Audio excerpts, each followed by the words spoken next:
Hello and welcome back to the program. I am once again your host Joe, and today we are going to talk about another movie. This week we watched 1989's Dead Calm. It's on the list because it's Australian, so the final one of my geographical picks. Of the geographical picks, I actually think this might be only the second one from the bunch I got. Nope, third. We watched Black Sunday, we watched Saladin the Victorious, and now we're doing the Australian one, leaving just North American, South American, and Asian. Obviously, Antarctica does not have a burgeoning film industry. This one is directed by Australian film director Philip Noyce. He directed Clear and Present Danger back in '94. He directed The Saint in '97. Oh god, I forgot about that. But also The Bone Collector. He worked with Denzel. There you go. Yeah, enough about him though. This is a psychological thriller. Only got a 6.8 out of 10, which I'm a little bit surprised by. I thought it was pretty good. Hour and a half long. Definitely an easily digestible film in that regard. This film stars really only 3 people. This is the thing. The movie is very much like a bottle episode, because it all takes place on a boat. You have Australian Nicole Kidman actually speaking with her Australian accent before she had any work done. I can only assume she had work done because her nose in the 90s was so incredibly different. Like, I didn't recognize her at first. I'm like, oh wow, that's Nicole Kidman. Okay. Sam Neill, who is not Australian but is Kiwi, and Billy Zane, who is American. God, when I was looking this up, I'm like, I always laugh a little bit at Billy Zane because in my mind, he's more connected to that god-awful Phantom movie from the 90s than to like anything else.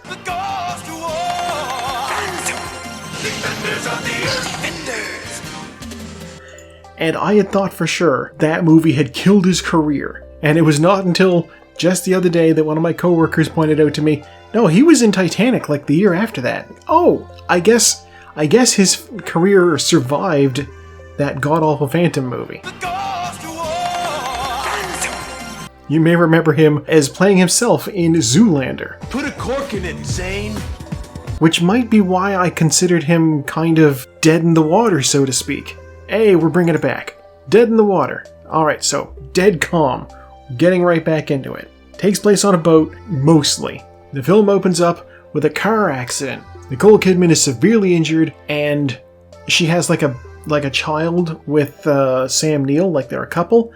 Always buckle up your seatbelts because she gets in a car accident and the baby goes flying right through the windshield. Anytime somebody's launched from a car as a projectile, in a film at least, we crack up a little bit. It's such an absurd thing to see happen because the camera's like following them. It's like you have to do it in slow motion because otherwise it would be over immediately. Just slow following this torpedo-like body of a child flying through the windshield. So she's not having a good time. She's got bad PTSD from this.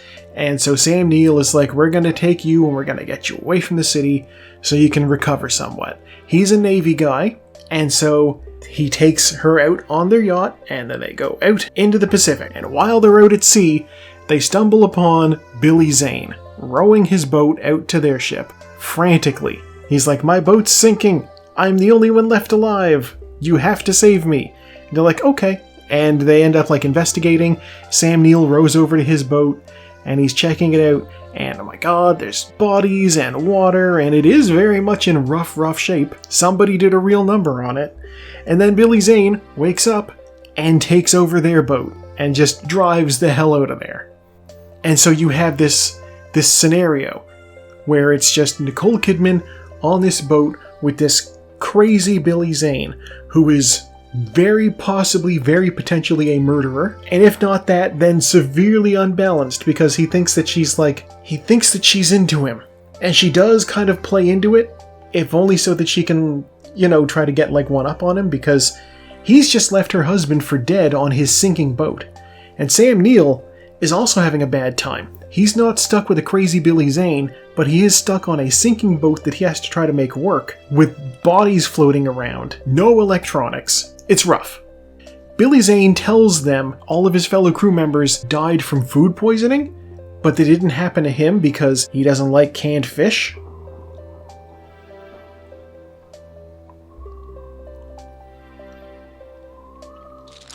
A salmon mousse. Darling, you didn't use canned salmon, did you? I'm most dreadfully embarrassed. Is that a reference? Probably not. But I'm gonna make it anyway.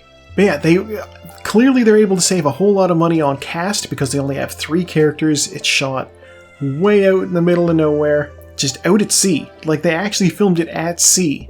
And I will say, the production company and main producer on the thing, when I saw this name, I'm like, okay, it makes sense that they filmed this on location, on actual boats. It's George Miller. It wouldn't be an Australian film if it wasn't produced by George Miller, the mastermind behind such great films as Babe, Pig in the City, and Mad Max Fury Road. This guy's range is incredible. Basically, this is an hour, I'm going to say it's like an hour of this, of basically hostage situation / slasher film, all set on a boat. You can't run, it's the ship. Where are you going to go? So she's like trying to get control of the boat back so she can turn around and go back for her husband. But at the time, Billy Zane was a very fit fella, so that is easier said than done. That said, she does have that scrappy Australian never say die spirit. If they can overcome that wilderness, they can certainly overcome Billy Zane. I swear though, those survival instincts must be dulled because Nicole Kidman had so many opportunities to actually deal with the situation. And every time she had a shot at like shooting him or stabbing him or doing something, she just passed it up. When we were watching it, we were like, just hit him with a rock or something. Just he's asleep. You knocked him out. Just cut his throat or something. Throw him overboard. Do something. It's true what they say. A character who's in a horror film does not know the genre of the movie they're in.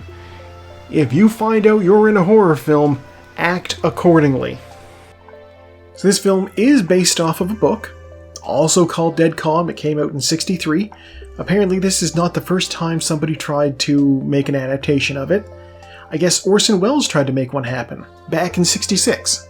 Orson Welles' version of it is incomplete. The original print has been lost. All they have are 2 work prints, a black and white one and one in color. So, we're never seeing that. And I guess The Simpsons also parodied it in Treehouse of Horrors 21? Oh my god, these numbers are too big for The Simpsons. Treehouse of Horrors 21, which is from 15 years ago. Oh god. If the 21st one is from 15 years ago, that means we're coming up on 36 this year. Oh, I hate it. The short was called Master and Cadaver. Homer and Marge pick up basically a hitchhiker at sea, much in the same way as they do in this movie. He's voiced by Hugh Laurie, apparently. Didn't perform well at the box office, but it's really good. It's a solid film. If you're looking for something suspenseful, I can recommend this. I enjoyed it. We both enjoyed it. Though I will say, you may want to check out a Does the Dog Die listing for this one. There's a few things. Yeah, the sound design was also very interesting. Like, a lot of the music in this is just straight up diegetic. Like, most scenes don't have music to them. There's like a whole bunch of background noise on the boat where Sam Neill is, where he's trying to get the sinking ship back up and running again. He ends up getting power going at one point, and instead of like music punctuating a scene, it's just like noise from the TV sets they have that are just playing on a loop, tapes that Billy Zane's character had shot with the other people on the boat. And I will say, it definitely feels as though everybody on that boat is kind of an asshole. Well, maybe not the girls, they seemed okay. But like, the guys on that boat, Jesus Christ. And then back on the ship that works, the one that belonged to Sam Neill and Nicole Kidman, Billy Zane just has like a stereo. He's listening to music. So sometimes it's just, here's music that he's listening to, and that's what's in the scene. And also, there is a piece of music that plays over the closing credits, and I believe in the beginning as well, and it was just so atmospheric.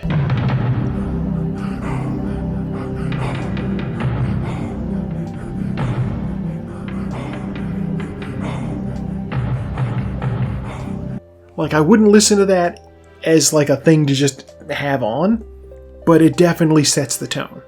Apparently they originally wanted a somewhat ambiguous ending on this film, and the studio was like, no ambiguity. We need to see something happen. Come on. So we get kind of an absurd kill in the end, and I was here for it. It amused me. It is funny though, the actors in this.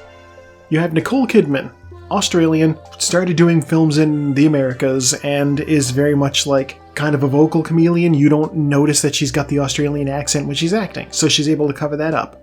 Sam Neill, oh my god, that man's accent work is incredibly versatile. You see him in Jurassic Park, you see him in Event Horizon, flat American affect. You see him in Peaky Blinders, British. He's Kiwi. And then Billy Zane is there too. I shouldn't be so mean, but The Phantom was just so bad. It's where my brain goes immediately. I don't know, I definitely recommend giving this a watch though. Between young Nicole Kidman looking like a snack, young Billy Zane also a snack, and Sam Neill just being a very competent person doing things competently. It's great. It's got very heavy atmosphere. I don't necessarily want to say edge of your seat because they don't betray your expectations that much, but like a roller coaster. Even if you see the bend ahead of you, going around it, you still feel it. And that's what I can describe this as. None of the twists really threw us that much, but they were enjoyable. I do have to mention though, Criterion fooled me again. This is the same thing that happened with the Linguini incident. This was in an article. This was on Criterion as part of a Nicole Kidman collection they'd put out. Not like his physical release, but for watching on the collection, the streaming service. And by the time I've gotten around to watching it, it's no longer up there. You can read the list, like, here it is. Yeah, all gone now. So, I'm still counting it. I don't know what else I could have grabbed as an Australian film. I guess I could have pulled something from their Australian New Wave collection. Breaker Morant maybe sounds a little interesting. Maybe My Brilliant Career, which also has Sam Neill, so he's been in the area for a while. But no, I grabbed this. I don't regret it. This was fun. Give it a watch, and hey, speaking of giving things a watch, what are we watching next week? And go! Alright, they're off. As predicted, they drop down and then they get flung up. Some things fail to get flung, some things are out quickly. Okay, this is a funnel. God. Okay, out front. The sweet smell. Wait, what? Out front is this Brazil. My favorite software is Being Here. These things are very neck and neck. Oh, wow. Okay, my favorite software is Being Here. Brazil, Charade, Fabulous Baron Munchausen. Everything bunched up. I didn't think they'd all be bunched up. I swear to God, if I get my favorite software as Being Here and Brazil, I'm not doing my usual short film rule where I watch a full-length movie afterwards. Because Brazil is really long. Okay, down into... what the hell's going on here? Okay, they hit those things... They look like those Kung Fu practice targets, you know? Something got flung. Okay. Alright, sure. Are those portals back there? Is that what's happening? Things are getting caught up on the comb. There goes the Velvet Vampire off to its death. Brazil out front. Getting caught on the bollards temporarily, but pushing through. After hours. Flung to its death. Brazil up the tower. There goes the hit. Fabulous Baron Munchausen. These bollards are taking him out. There goes Kiss of the Spider-Woman. Brazil has a commanding lead. Wait, what the? Charade, how did you get over there?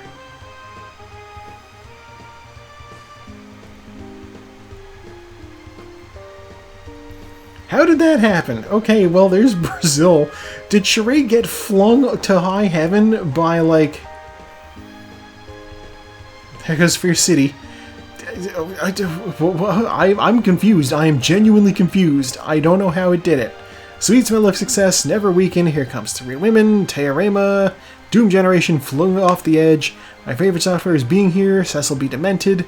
Here comes the Phantom of the Monastery, and a man escaped to round out all of our finishers. Alright, it's official. Our winner, somehow is Charade. I don't know how that happened. I wish I could do a replay, because that was... I'm genuinely confused. How did it do that? I don't know how that happened. I looked up, I didn't see a portal up above the finish line or anything. Strange. Okay, well. Charade, Brazil, Smell the Sweet Smell of Success, Never Weaken, Three Women, Teorema, My Favorite Software is Being Here, Cecil B. Demented, The Phantom of the Monastery, and A Man Escaped. The rest, the other 8, did not finish. But we only really need one winner. Alright, it's Charade. Let's find out what it's doing on my list. Okay, Charade, where are you? Charade is number 32 on my list. It's from 1963. It is on the list because it is from Io Adibri's Closet Picks. It's directed by Stanley Donen, who I do not know. It is a romantic comedy, and it has 7.8 out of 10. It's almost 2 hours. Well, that'll be fine. Alright, just add that to the list.